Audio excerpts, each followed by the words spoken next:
So I have mentioned a few times now that I've wanted to make a video on we've been here before and where we are now in the modern industrialized, like developed Western world has a lot of similarities with dynastic China. And I've kind of wanted to read more on it. And I think I got a bit of an inferiority complex because there's a channel, Medieval Mindset, who reads in detail about a lot of things, about all the very specific ways that modern culture resembles Song China. But that's not really my point. My point is much broader, and I can already make the points that I want to make now, so I'm going to do that. And I think it's not just China. Like, I think a lot of these things, you see similarities elsewhere. Certainly in the Islamic Golden Age and sort of a little bit afterwards. And I absolutely recommend this book, which is kind of pricey, but well worth it. And it's short. Al-Ghazali talking about his path to Sufism, where he is responding to a lot of things that I feel like I recognize as very modern. I have some of his other stuff, but again, this one really short and worth reading. It also, I've talked a little bit about developmental levels, and he seems to sort of get at those there, but he's sort of critical of the rationalism and like the credentialism and the reductionistic approach of the academy at the time. And likewise, in ancient India, it seems like there were these rationalistic schools that might have had similar dynamics, but we've basically lost, as best I can tell, all of those texts. Whereas China, we actually have a lot of surviving texts about the schools that lost out. And so we can see what happened. And the connection between China, one thing that I think about a lot is I have talked about Brian Kaplan's The Case Against Education, and how a college degree basically serves, and now increasingly masters too, as a signal that you are smart enough to get into college, conventional enough to go, and diligent enough to finish, that we are subsidizing to sort of help employers. And it is a big factor in these managerialist jobs, or the jobs that Musa al-Harbi, drawing on Pierre Bourdieu, calls symbolic capitalist jobs, which is not the same as capitalist. And it's the cultural elites who sort of tend to occupy these managerial roles, these often knowledge work jobs, where what you know and sort of what you can signal matters more than what you are doing. And that was sort of the state of imperial China with the examinations, where in theory, it was a meritocratic system that was based on having people reading the Confucian classics and writing essays based on it would ensure that you had some baseline competence to do this stuff. You'd have familiarity with a common cultural corpus, and in theory, reading Confucian texts would make you a better person because Confucius modeled how you're supposed to be a good person, and that did not work well, and there's a number of Chinese novels that have sort of mocked that a bit. Definitely the scholars, I think Journey of Lao Can as well.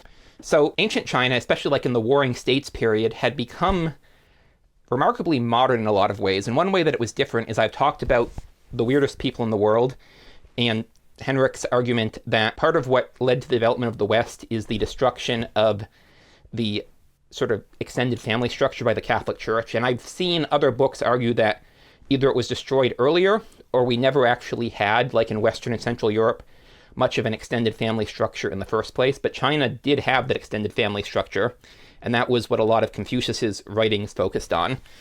And if you've read The Dandelion Dynasty by Ken Liu, which again I didn't pull, but I see a lot of fiction people talking about, he has standards for the four big philosophical schools during the Warring States era of China: Confucianism and Taoism, which still persist today, and then Moism, based on the philosophy of Mozi, and legalism, based on the works of Lord Shang and Han Feizi. And I have works by all of those. I keep recommending to people, when possible, the comic versions of Chinese texts by C.C. Tsai, and Princeton has a series of these, but not all of them. And they're better, like the layout is better and the formatting quality. And scholars say that he does a good job with the comics of actually illustrating sort of the scholarly consensus around the context, because he was making these for modern Chinese speakers, because even modern Chinese speakers often didn't have the cultural context of this ancient Chinese stuff. But there's only a few of them from Princeton, whereas you can get bilingual editions for a lot more. And so this one compiles all four of the main Confucian texts, or at least I don't know if you call them the main ones, because like the examinations were based on other texts, but sort of four of the most important, which were the Analects, the Mencius, the Doctrine of the Mean, and the Great Learning. And then this one combines the Liezi, which is the third best-known Taoist text, and I think it's one of my favorites. And the Liezi also incorporates most of what we know about another mostly lost Chinese school, Yangism, which was basically ethical egoism, like the highly individualistic school, and the Confucians actually tried to present themselves as a middle way between the extreme moralism of the Moists, followers of Mozi, and the Yangists.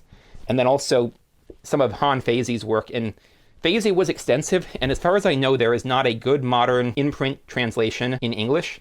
You can get, there's a complete English translation, which I think is in public domain, but it's available on the University of Virginia, I think, and University of Taipei website, and you can read it, and I've read parts of it, but it's hard for me to read because it's in the old Wade-Giles transliteration system, and so I keep trying to figure out, because I know enough about China to be like, what is this referencing? And then it sort of drives me crazy, so I haven't read the whole thing, but it becomes clear that like the parts that C.C. Tsai picked are missing a lot, whereas some of these other texts, he got more of it. But I also, in none of these texts did he get all of it. So I have, for most of these texts, even when I have the comic version, I have the full version too, and I've tried to read them. There's a number of these schools that are not available at all in his comic version. So like the Zunzi, and so Zunzi was an alternative Confucian scholar, and he was much more cynical, pessimistic about human nature, in contrast to Mencius.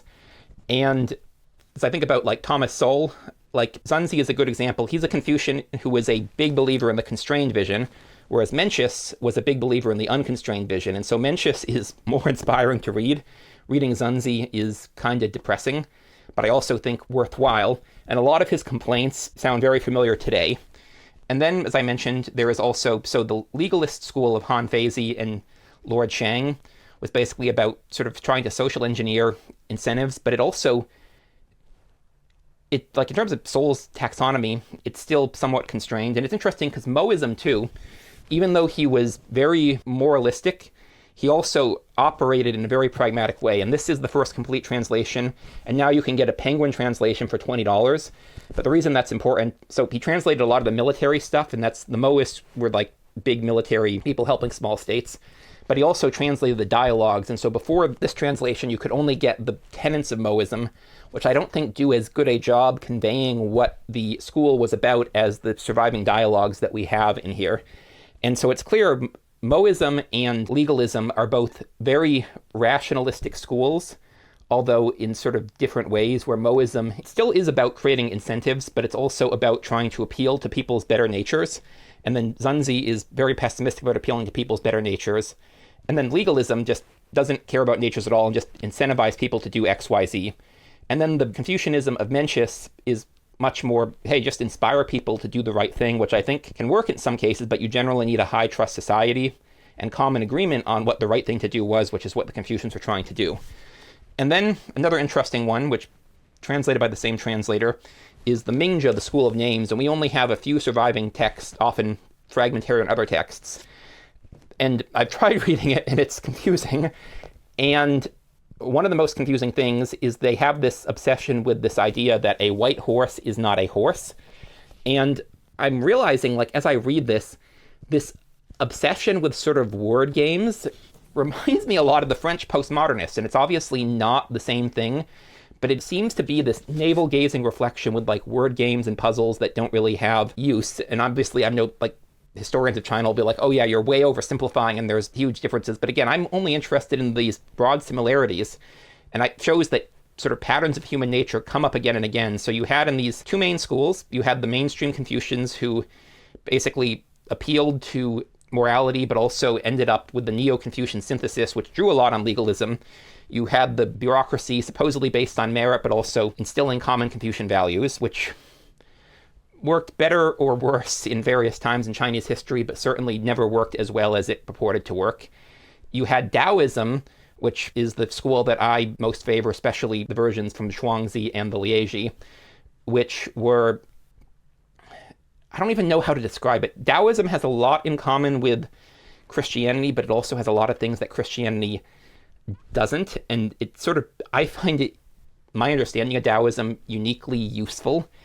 And I think it is striking that Taoism and Confucianism, so Confucianism, which presented itself as the middle way between the extreme pragmatic ethical egoism of Yangism and the extreme moralist prescriptivism of Moism, sort of won out. And it won out also against the rationalism of Moism and of legalism, as well as the more pessimistic, although I think more empirically grounded, Confucian school of Zunzi.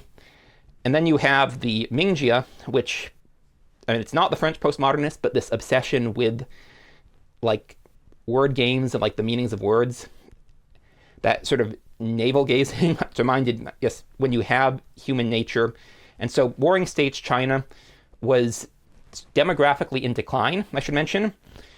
And it was sort of a rise of a multipolar world from a unipolar world of the old Zhou dynasty or Zhou dynasty. And I think these schools were different ways to try to address the complexity. And Moism and legalism were focused on statecraft. Taoism and Confucianism were focused more on individual morality. Legalism really didn't address individual morality at all. Moism kind of did, but it wasn't the main point. And I think that might be another reason that Confucianism and Taoism survived. But basically, I think, so dynastic China, you had the imperial exam system, right, which was based on Confucianism and theoretically meritocratic. And theoretically, it was signaling, okay, you understand the Confucian classics, you have the common cultural background, and it'll also inspire you to be a good person. But in practice, like modern elite universities, it was pretty heavily nepotistic, and it was really about signaling something unrelated to job skills to create a common elite, which most people were excluded from. And in the case of China, they tended to successfully exclude merchants, and I think that's part of why China, it stayed sort of where it grew somewhat technologically and economically and scientifically, I think even in terms of per capita income. But I think that's a factor in why China never really took off, and its concern about where we're going now. And Confucianism is, I mean, even honestly, Taoism can be depressing in some aspects, so I tend to focus on the ones where I'm like, this seems useful to me now in the world I am. But basically, wanted to talk about this for a while, and so I don't know how coherent this is, and thing is I can always come back and do it again if I get a bunch of comments saying, I have no clue what you're talking about. But I think we've been here before, and we can learn from that, because we can learn, okay, we don't want to institutionalize the Confucian bureaucracy with the managerial class sort of taking over everything, stopping economic growth. And that's ultimately like not really a good world for anyone except the managerial elite.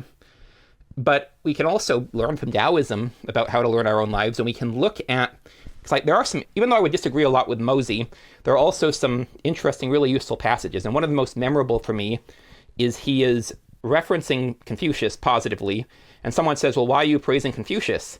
And he's like, well, when he gets something right, why would I not praise him, right? And I think that is like central to my approach, is I'm trying to find what's useful in everything, because most things I can find something useful, and it doesn't mean everything's worth bothering with, but I'm generally trying to find things that are going to be framed in a way that I can understand what's useful to me. And it's not going to trigger my cognitive defense mechanisms too much, but it's also going to be different enough from what I think that it's like, oh, there's something useful in here. So anyways, thanks for watching. I'm Magpie, and I'll see y'all in the next one.